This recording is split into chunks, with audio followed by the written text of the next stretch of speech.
সিরিজের তৃতীয় টি-20 ম্যাচে ইংল্যান্ডের কাছে ভারতকে হারতে হলেও ভারত কিন্তু একটা সময় ওই ম্যাচে জয়ের খুব ভালো পজিশনে ছিল। মানে তখন এরকম মনেই হচ্ছিল না যে ভারত ওই জায়গা থেকে ম্যাচটা কখনো হেরে যেতে পারে। আর ভারতকে জয়ের ওই কাছাকাছি পজিশনে নিয়ে গেছিলেন তাদের একমাত্র তারকা লেগ স্পিনার বরুণ চক্রবর্তী, যিনি কিনা ইংল্যান্ডের ইনিংসে পাঁচটা উইকেট তুলে ইংল্যান্ডের পুরো ব্যাটিং অর্ডারকে একেবারে ওলটপালট করে দিয়েছিলেন। তো বরুণ চক্রবর্তী ঠিক কীভাবে ইংল্যান্ডের পাঁচজন ব্যাটারকে প্যাভিলিয়নে ফেরত পাঠিয়েছিলেন, চলুন সেটাই আজ আপনাদের সামনে এই ভিডিও অ্যানালিসিস করি। বরুণ চক্রবর্তী ইংল্যান্ডের ইনিংসে প্রথম উইকেটটা তুলেছিলেন ওই তাদের ক্যাপ্টেন জস বাটলারের।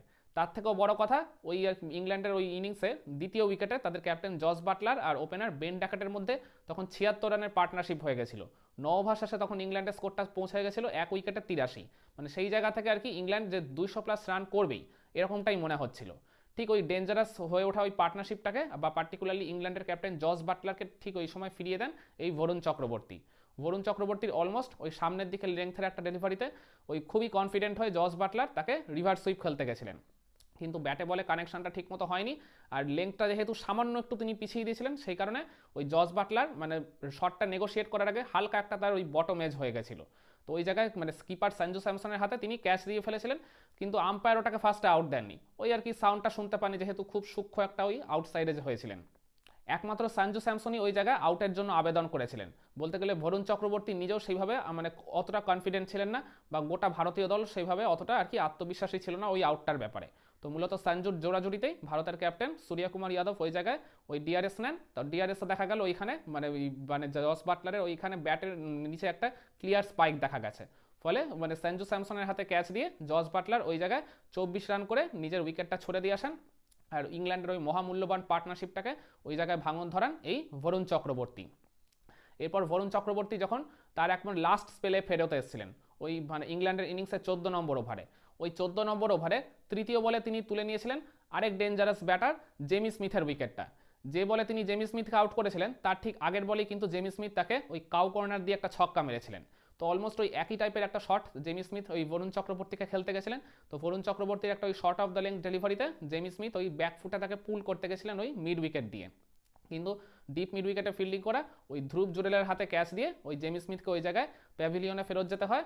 ইংল্যান্ডের তখন ওই জায়গায় আর কি পঞ্চম উইকেটের পতন ঘটে।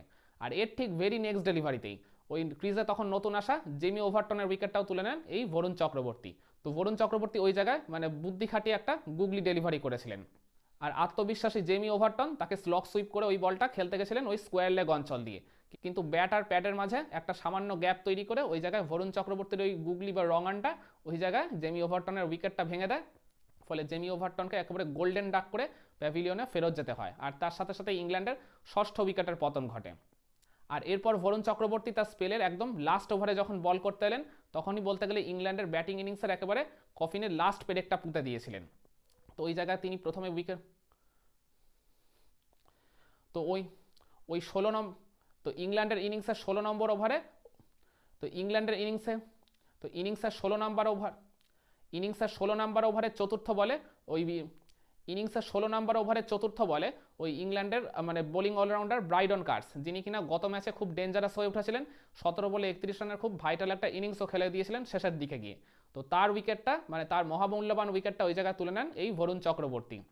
তো বরুণ চক্রবর্তীর একটা অলমোস্ট ফুল লেংথের ডেলিভারিতে ব্রাইডন কার্স তাকে একটা স্লক সুইপ করেছিলেন ওই স্কোয়ার লেগ দিয়ে। তিনি ওই স্কোয়ার লেগ দিয়ে উড়িয়ে ওটা বড় শট মানে ছক্কা মারতে চেয়েছিলেন, কিন্তু ওই কানেকশনটা ঠিক মতো হয়নি। বরুণ চক্রবর্তী খুবই আর কি বুদ্ধিমত্তার সাথে ওটাকে টপ স্পিন টাইপের একটা ডেলিভারি করে দিয়েছিলেন। ওই টপ স্পিনটা মানে একেবারে রিড করতে না পেরে তিনি শটটা খেলে ফেলেছিলেন, কানেকশনটা ব্যাটে বলে একদমই ঠিক মতো হয়নি। ফলে ওই ডিপ স্কোয়ার লেগে ফিল্ডিং করা তিলক ভার্মার হাতে ক্যাচ দিয়ে ওই মানে ডেঞ্জারাস ব্রাইডন কার্সকে প্যাভিলিয়নে ফেরত যেতে হয়। আর এর ঠিক এক বল পরেই ওই ওভারের একদম লাস্ট ডেলিভারিতে মানে বরুণ চক্রবর্তী স্পেলের একদম শেষ ডেলিভারিতে তিনি তুলে নেন ওই জোফরা আর্চারের উইকেটটা। জোফরা আর্চারকে মানে পুরোপুরি বোকা বানিয়েছেন ওই গুগলি ডেলিভারিতে।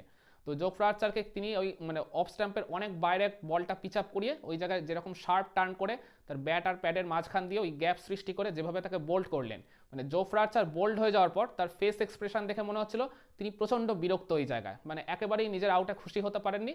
আর এর ফুল ক্রেডিটটাই হচ্ছে এই বরুণ চক্রবর্তীর। তিনি জোফরা আর্চারকে যেভাবে বোকা বানিয়ে ওই ব্যাট আর প্যাডের মাঝখান দিয়ে গ্যাপটা তৈরি করে ওই গুগলি বা রং আর্ন ডেলিভারিতে বোল্ড করলেন, মানে সত্যি ওই আর কি আউটটা ছিল যথেষ্ট দেখার মতো, একজন প্রপার লেগ স্পিনারের ওটাকে ড্রিম ডেলিভারি বলা চলে। তো তার সাথে ইংল্যান্ডের অষ্টম উইকেটের পতন ঘটলো ওই মাত্র 127 রানের মধ্যেই, ওই তাও ইনিংসের 16 ওভারই। তো এইভাবেই বরুণ চক্রবর্তী ইংল্যান্ডের ইনিংসের পাঁচটা উইকেট তুলে নিয়েছিলেন মাত্র 24টা রান কনসিড করে। তো তার বোলিং ফিগারটা দাঁড়িয়েছিল 4-0-24-5, মানে 4 ওভারে 24 রান কনসিড করে তিনি পাঁচটা উইকেট তুলে নিয়েছিলেন। ম্যাচ জয়ের জন্য ভারতকে এত ভালো একটা পজিশনে রেখে গেছিলেন বরুণ চক্রবর্তী, কিন্তু তারপর ওই আরেক লেগ স্পিনার রবি বিষ্ণই আর এরপর অন্যান্য বোলারদের অদক্ষতায় তারা ওই জায়গায় ইংল্যান্ডের মানে টেল এন্ডারদের সামনে এতটাই রান লিক করে দিয়েছিল, যার ফলে ওই 8 উইকেটে 127 ওই অবস্থা থেকে ইংল্যান্ড 20 ওভার শেষে পৌঁছে গেছিল 9 উইকেটে 171 এই অবস্থায়। মানে শেষ 4 ওভারে ওই ইংল্যান্ডের টেল এন্ডার আর সাথে ওই লিয়াম লিভিংস্টোন এদের সৌজন্যে ওই 1 উইকেট খুইয়ে ইংল্যান্ড 44টা রান যোগ করে ফেলে, আর যেটাই পরবর্তীতে ভারতের ব্যাটারদের জন্য ক্রুশাল হয়ে গেছিল, যার ফলে ভারতকে শেষমেশ 26 রানের ব্যবধানে ম্যাচটা হারতে হলো। তো বরুণ চক্রবর্তীর এই দুর্ধর্ষ বোলিং পারফরমেন্সটা, তার ওই এত আর কি খাটাখাটনি করে পাঁচটা উইকেট শিকার করা এই জায়গায় সেভাবে কোনো কাজেই দিল না। তো বরুণ চক্রবর্তী তার স্পেলের ওই প্রথম ওভারের উইকেট লেস থাকলেও দ্বিতীয় ওভারে তিনি একটা উইকেট নিয়েছিলেন, তৃতীয় ওভারে 2 উইকেট আর চতুর্থ ওভারেও 2 উইকেট তিনি নিয়েছিলেন। মানে তার স্পেলের শেষ 2 ওভারে তিনি জোড়া ব্রেক থ্রু দিয়েছিলেন ইংল্যান্ডের ব্যাটারদেরকে। আর ভারত হারলেও বরুণ চক্রবর্তীর এই অসাধারণ এই অনবদ্য বোলিং পারফরমেন্সের কারণে তার হাতেই এই ম্যাচের প্লেয়ার অফ দ্য ম্যাচের অ্যাওয়ার্ডটা তুলে দেওয়া হয়েছে।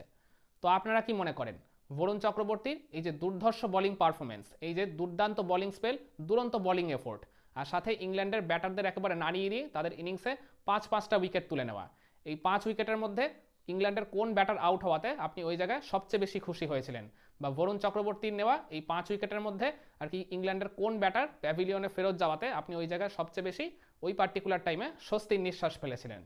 কমেন্ট করে আপনার মতামতটা জানাবেন নাকি?